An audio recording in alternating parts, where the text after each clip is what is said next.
Minority cell Mahmood గారికి, మహిళా cell నీల భద్మ గారికి,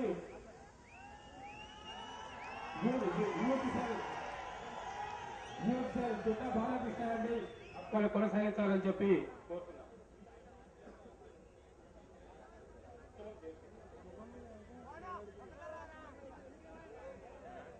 ఇప్పుడు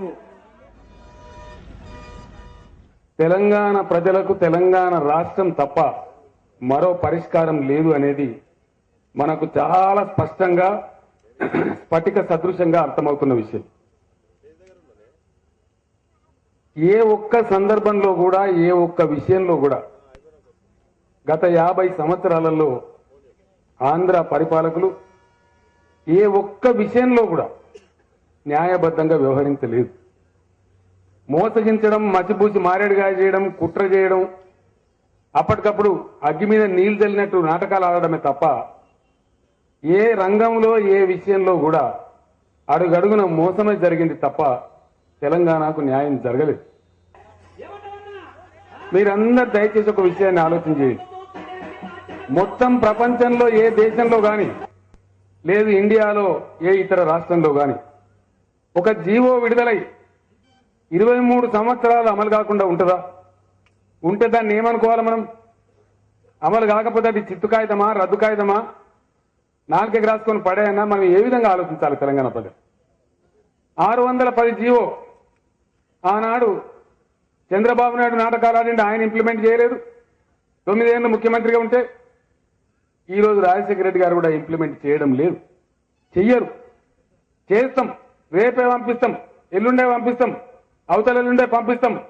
మాటలు వస్తాయి తప్ప, ప్రకటనలు వస్తాయి తప్ప వాస్తవంగా అమలు చేయరు. ఇటువంటి పరిస్థితి ప్రపంచంలో ఎక్కడ కూడా ఉండదు. ఎందుకంటే ఇక్కడ రాజ్యాంగం మనకు రక్షణ కల్పించదు, కోర్టు తీర్పులు అమలు కావు. కోర్టులు చెంప మీద కొట్టినా వాళ్ళ నైజం మారదు. అన్నిట రెండు పార్టీలది కూడా ఒకటే వైఖరి. జెండాలు వేరు గాని ఎజెండా మాత్రం ఇద్దరిది ఒకటే. తెలంగాణను దోపిడి, తెలంగాణను మోసగించడం, తెలంగాణకు నీళ్లు ఇవ్వకపోవడం, తెలంగాణకు కరెంట్ ఇవ్వకపోవడం, తెలంగాణకు ఉద్యోగాలు ఇవ్వకపోవడం, తెలంగాణ పిల్లలకు విద్యావకాశాలు లేకుండా చేయడం, అన్నిట కూడా ఇదే విధంగా ఉంటుంది. రాజశేఖర రెడ్డి గారు మాట్లాడిండు, తెలంగాణకు పెద్దపీట, జలయజ్ఞం, వచ్చే బంగారంతో మొత్తం కిరీటం పెడతాం తెలంగాణకు అని జోరుగా మాట్లాడింది. రిమ్స్ ఏమైంది? ఈరోజు Rajiv Gandhi Institute of medical Sciences కడపలో బ్రహ్మాండంగా 100 కోట్లు ఖర్చు పెట్టి అది ఇనాగరేషన్ కూడా అయిపోయింది. సోనియా గాంధీ గారు వచ్చి ఇనాగరేషన్ కూడా చేసిపోయింది. ఇవాళ మరి చెర్లపల్లి కట్టేసిన నిమ్స్ పరిస్థితి ఏముంది? Nizam institute of medical sciences medical university పెడతామంటే అది ఎక్కడున్నది? కట్కెడు మన్నుదాబరు ఇదివరకు పునాది కూడా తీసినటువంటి పరిస్థితి లేదు.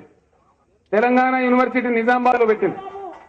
తెలంగాణ యూనివర్సిటీ పెడితే మొన్న శాసనసభలో మన ఎమ్మెల్యేలు, ఎంపీలు గట్టిగా నిలదీసి గొడవ చేస్తే 2 సంవత్సరాల తర్వాత ల్యాండ్ అక్వైర్ చేయడానికి ముష్టి 3 కోట్లు ఇచ్చింది. మరి అదే 130 కోట్లు పెట్టి కడపలో యోగి వేమన యూనివర్సిటీ బ్రహ్మాండంగా కంప్లీట్ అయిపోయింది. దీన్నే మనం తెలంగాణ పెద్దపీట అనుకోన్నా? ఎందుకు నోరు తెరవరు? ఈ తెలంగాణ మన దద్దన్నలు, మొద్దన్నలు, మన ఎమ్మెల్యేలు, ఎంపీలు ఎందుకో నోరు తెరవరు? ఎందుకో మాట్లాడరు? ఉప్పునూతల పురుషోత్తం రెడ్డి గారికి నోరు ఎందుకో రాదు? కోమటిరెడ్డి వెంకటరెడ్డి గారికి ఎందుకో రాదు నోరు? ఎందుకు మూసుకుపోయింది మీ నోర్లు? మరి అక్కడ జరుగుతా ఉంటే, ఇనాగరేషన్ అయిపోతా ఉంటే, ఇక్కడ పునాది కూడా తీయలేని పరిస్థితి ఉంటే ఎందుకు మౌనం వాయిస్తున్నారు తెలంగాణ ప్రాంత కాంగ్రెస్ ఎమ్మెల్యేలు? ఏ బలహీనత మీ నోరు మోగిస్తా ఉన్నది? ఎందుకు ముఖ్యమంత్రి మెడలు వంచలేరు మీరు? ఈరోజు తెలంగాణ ప్రశ్నలు అడిగే ప్రశ్నకు మీ సమాధానం ఏంది అని చెప్పి నేను అడుగుతా ఉన్నాను.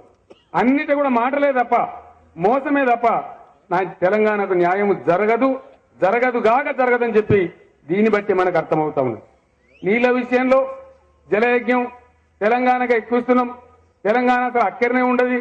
ఒక 5 ఏళ్లు రాజశేఖర రెడ్డి ముఖ్యమంత్రి ఉంటే తెలంగాణ అడగనే అడగాడు, అన్ని నీళ్ళు వస్తాయి. ఇక కాళ్ళ కిందికి కృష్ణా గోదావరి నీళ్లు వచ్చినట్టే నరికిండ్రు. ఎవరు? ఈ రాజశేఖర రెడ్డికి భజన కొట్టే తెలంగాణ కాంగ్రెస్ ఎమ్మెల్యేలు, ఎంపీ. ఏమైనాయి నీళ్లు? రాజశేఖర రెడ్డి జీవో 34 ఇష్యూ చేసి మీకు నీళ్లు లేవంటారు. ఆయన ఇస్తారట 50 లక్షల ఎకరాలకు నీళ్లు. ఎట్లా ఇస్తారట అంటే పుట్టంగండిలో ఆ ఏఎంఆర్ లిఫ్ట్ పెద్ద మోటార్ ఆడ గుంజుతుంది నీళ్లు, ఏది నాగార్జున సాగర్ నీళ్ళకి పెద్ద మోటార్ బటన్ వస్తాగానే ఆడ లేస్తుంది నీళ్ళ సుక్క పైపులకి. మొత్తం పైపులనే వస్తాడట, నరమానవుని కంటికి కనబడట నీళ్లు. మన పొలంలో కూడా మనకు కనిపించదట. ఇక దొడ్డు పైపులు, చిన్న పైపులు, సన్న పైపులలో వచ్చి వచ్చుకుంటా నీ పొలంలో కూడా నీకు కనిపించేది నీళ్లు. ఆడ నాగార్జున సాగర్ల పైపులకు లేచిన సుక్క చక్కగా వచ్చి నీ చేనులో నీ మొక్క నోట్లనే పడుతుందట. ఇగో ఇట్లా 50 లక్షల ఎకరాలకు ఇస్తారట. దీన్ని మనం నమ్మాలి. మనం పిచ్చోళ్ళమా, అవులేగాళ్ళమా? ఈ మాత్రం అర్థం చేసుకోలేమా? ఈ విధంగా 50 లక్షలకు కాదు 5 లక్షల ఎకరాలకు నీళ్లు ఇచ్చిన, 1 లక్ష ఎకరాలకు నీళ్లు ఇచ్చిన ఉదాహరణ మొత్తం ప్రపంచం మీద ఎక్కడన్నా ఉందా? అదంతా కాదు. ఇంకో విషయం మీరు ఆలోచన చేయాలి దయచేసి. విద్యాసాగర్ రావు గారు చెప్పిన నాకు ఈ లెక్క నా సొంత కవిత్వం కాదు. మామూలుగా ప్రాజెక్టు కట్టి కాలువల ద్వారా మనం ఇప్పుడు మామూలుగా ఇచ్చుకునే పద్ధతిలో నీళ్లు ఇస్తే 1 ఎకరానికి ప్రభుత్వం పెట్టే పెట్టుబడి అయ్యే ఖర్చు 1300 రూపాయలు. ఇవాళ రాజశేఖర రెడ్డి గారు చెప్పే తుంపిర్ల సేద్యం, బిందు సేద్యం, బిత్తిరి సేద్యం దాంతోనయ్యే ఖర్చు 1 ఎకరానికి 53,000 రూపాయలు. 1300 రూపాయలు పెడితే అయ్యేది కాలువ బంధు పెడతారట. జీవో 34 ఇష్యూ చేసి రాజశేఖర రెడ్డి నిజ రూపం బయట పెట్టుకున్నాడు. మీకు తెలంగాణకు నీళ్ళు ఇయ్య, మీ దిక్కున కాడ చెప్పుకోపోండి అని చెప్పింది. జీవో 34లో ఏం చెప్తారంటే తెలంగాణలో లిఫ్టులు పెట్టినాం, కాలువలు డబ్బే అక్కర్లేదు, మొత్తం పైపులతో నీళ్ళు ఇస్తాం, కంప్లీట్ పెద్ద పైపులలో, చిన్న పైపులలో, సన్న పైపులలో తెచ్చి మీ పొలంలో నీళ్ళు ఇస్తాం 50 లక్షల ఎకరాలకని మాట్లాడతారు. ఆంధ్ర పరిపాలకులకు 1300 రూపాయలు పెట్టి నీళ్ళ 50 ఏళ్ళు ఇవ్వనటువంటి ఈ పరిపాలకులకు 53,000 పెట్టి 1 ఎకరానికి 53,000 ఖర్చు పెట్టి నీళ్లు ఇచ్చేటువంటి సద్బుద్ధి ఉంటుందా? మనం నమ్మన్న తెలంగాణ ప్రజలు. అంటే నీళ్లు ఇచ్చే ఉద్దేశం లేదు. కాలువలు ఎస్ఆర్ఎస్పీ స్టేజ్ 2 జోరుగా తవ్వుతున్నాం. తిరుమలగిరి కాడ మొదలు పెడితే దురాజపల్లి అదేంటి కోదాడ దాకా దగ్గర తవ్వుతున్నామని చెప్తారు. వస్తాయా నీళ్లు? అసలు వరంగల్ జిల్లాలో వచ్చినాయా? వరంగల్ జిల్లా డిస్ట్రిబ్యూటర్ మెయిన్స్ లో ఇదివరకు నీళ్లు రాలే. చంద్రబాబు నాయుడు ముఖ్యమంత్రి ఉన్నప్పుడు ఆయన నీళ్లు విడుదల చేసినట్టు నాటకం ఆయిండు తెలంగాణ ఉద్యమం తప్పుకోలేక. ఆయన హైదరాబాద్ పోకముందే నీళ్లు బంద్ అయిపోయింది. ఇవాళ నీళ్లు రావు. మీకు ఒక విషయం మీకు తెలవాలని నేను చెప్పాల్సిన బాధ్యత నా మీద ఉంది. శ్రీరామ్ సాగర్ కాకతీయ కాలువ ఏదైతే తవ్వుతున్నారో అది దానికి నీళ్లు తెచ్చే సామర్థ్యం కేవలం 7,500 క్యూసెక్కులు మాత్రమే వస్తాయి. ఆ కాలువ సైజు అంతే ఉంది. నాగార్జున సాగర్ కు 2 కాలువల్ని, 2 కూడా 11,000, 22,000 క్యూసెక్కుల సామర్థ్యం కలిగి ఉంది. 22,000 క్యూసెక్కుల సామర్థ్యం ఉన్న నాగార్జున సాగర్ కాలువలే ఏ సంవత్సరం కూడా 17 లక్షలకు 18 లక్షలకు నీళ్లు పూర్తిగా ఇస్తలేవు. శాసనసభలో, అసెంబ్లీలో ప్రతి సంవత్సరం సాగర్ కింద ఉండే ఎమ్మెల్యేలు మా రైతులకు నీళ్లు వస్తలేవని గొడవ పెడుతూనే ఉంటారు, టేలెంట్స్ లో నీళ్లు వస్తలేవని గొడవ పెడుతూనే ఉంటారు.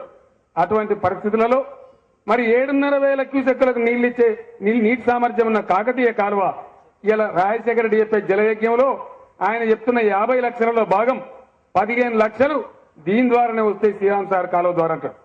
22,000 క్యూసెక్కుల సామర్థ్యం ఉన్నదే 17-18 లక్షలకు సరిగ్గా ఇయ్యకపోతే ప్రతి సంవత్సరం పంచాయతీ అవుతుంటే మరి ఈ కాలువ 15 లక్షలకు నీళ్లు వస్తాయా?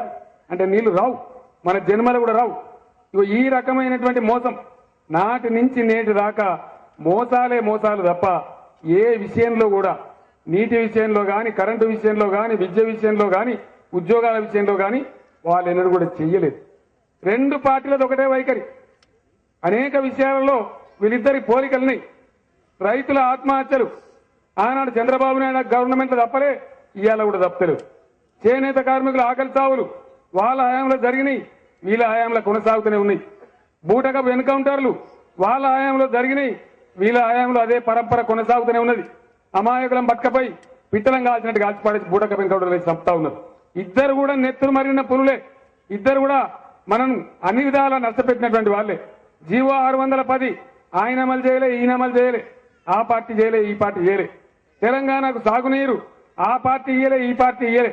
నల్లగొండ ఫ్లోరైడ్ బాధ ఆ పార్టీ తీర్చలే, ఈ పార్టీ తీర్చలే. మహబూబ్ నగర్ జిల్లా వలసలు ఆ పార్టీ ఆపలే, ఈ పార్టీ ఆపలే. ఇద్దరు దొందే. జెండా వేరే గాని ఎజెండా ఇద్దరిది ఒకటే. తెలంగాణ విషయంలో రెండు పార్టీల వైఖరి కూడా ఒకటే. విపరీతంగా తెలంగాణ ఆస్తుల అమ్మకం 26,000 ఎకరాలు చంద్రబాబు నాయుడు అమ్మేసిండు. నిజాం షుగర్ ఫ్యాక్టరీ అమ్మేసిండు, అల్విన్ ఫ్యాక్టరీ అమ్మేసిండు, ఏపీ స్కూటర్స్ అమ్మేసిండు. ఆయన ఇష్టారాజ్యంగా ఆయన అమ్మేసిండు. ఇవాళ అత్త సొమ్ము అల్లుడు దానం చేసినట్టు, వీళ్ళ తాత జాగీర్లు అన్నట్టు విలువైన వేలాది ఎకరాల భూములు, వక్ఫ్ బోర్డుకు చెందినటువంటి భూములు ఈయన కూడా అమ్మేస్తా ఉన్నాడు. ఆయన చంద్రబాబు నాయుడు ఎంఆర్ ప్రాపర్టీస్కి ఇస్తే ఈయన రాజశేఖర రెడ్డి గారు ల్యాంకో హిల్స్కి ఇస్తా ఉన్నారు. మరి మా తెలంగాణ ముస్లింలు పేదరికంలో మగ్గుతున్నారు. వాళ్ళకి ఇండ్లు లేవు, ఉద్యోగాలు లేవు. మరి ఒకవేళ ముస్లింలు అభివృద్ధి చేయాలంటే అదే వక్ఫ్ బోర్డు భూములు మా తెలంగాణ ముస్లిం యువతకి ఇస్తే మా వాళ్ళు ఐటీ పార్కులు పెట్టరా? మా ముస్లింలు అభివృద్ధి ఎందరా? మా వాళ్ళు లేరా? మా వాళ్ళకి చేత కాదా? ఇలా కాలిఫోర్నియాలో, అమెరికాలో, సిలికాన్ వ్యాలీలో అనేక మంది తెలంగాణ ముస్లిం సోదరులు ఉన్నారు. గల్ఫ్ దేశాలలో లక్షలాది మంది సేవలు అందిస్తా ఉన్నారు. ఐటీ రంగంలో చదువుకున్న పిల్లలు ఉన్నారు.